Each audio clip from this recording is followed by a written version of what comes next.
Good morning. My name is Michele Kimball, and I'm a bilingual trainer with Istation. Before I was a trainer for Istation, I was a bilingual kindergarten teacher here in Dallas, and then a pre-K coach.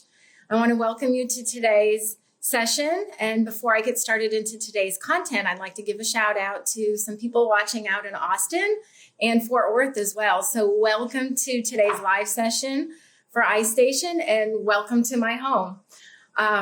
I'd like to go over today with you some of the basics of how children learn. And the four areas I'd like to highlight is physical health, social emotional development, language and communication, and cognitive development. I want you to know that these areas are very, very interconnected. And as parents, you're already doing a lot of these things at home.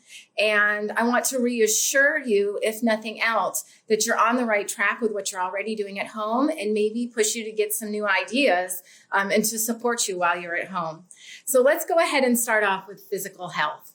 Physical health of children, we know, really impacts their thinking and their social development well into childhood, into adulthood. And as children grow physically, they grow further and further into the world and venture out to learn by doing, experimenting, and problem solving. So you probably want to know, what does this look like at home?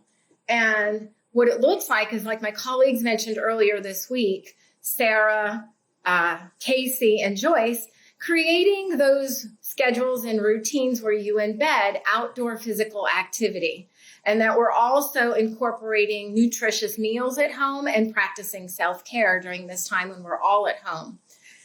The next place I'd like to touch on is that social emotional development. It's a very broad area, but it is the foundation that everyone needs to be happy, healthy, and successful adults. So you want to know, what does this look like at home?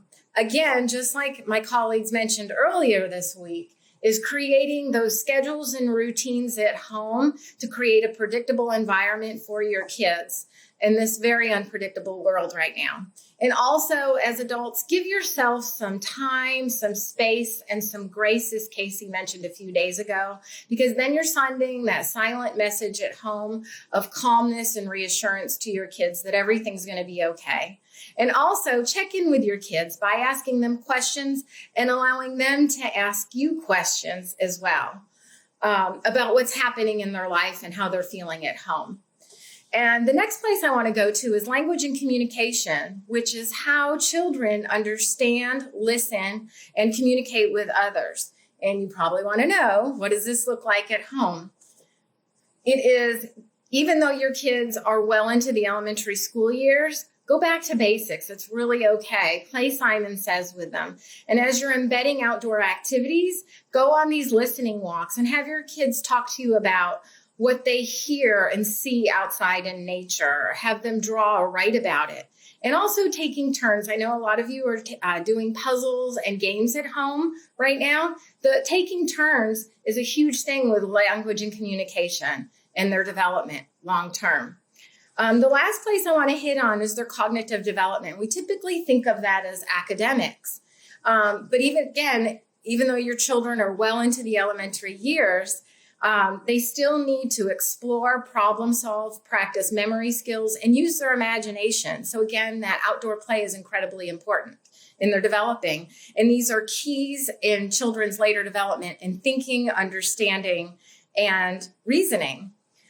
These also contribute to lifelong traits such as curiosity, persistence, and independence. So what does this look like at home? Doing puzzles like you're doing and playing games, sorting laundry, measuring in the kitchen. All these things you're already doing, and know that when you do any of these one things, you're impacting the other areas of growth and impacting their long-term development well into adulthood. So the four areas and the four basic ways that children learn are through physical health, support emotionally and socially, language and communication, and that cognitive development through exploration, imagination, and problem solving. I want to thank you for joining us today. Please visit istation.com and check out iStation at Home and our instructional resources. If you have any comments or questions or suggestions, please put that in our comments section. Thank you for joining our Red Cake Nation today, and we'll see you on Monday. Bye now.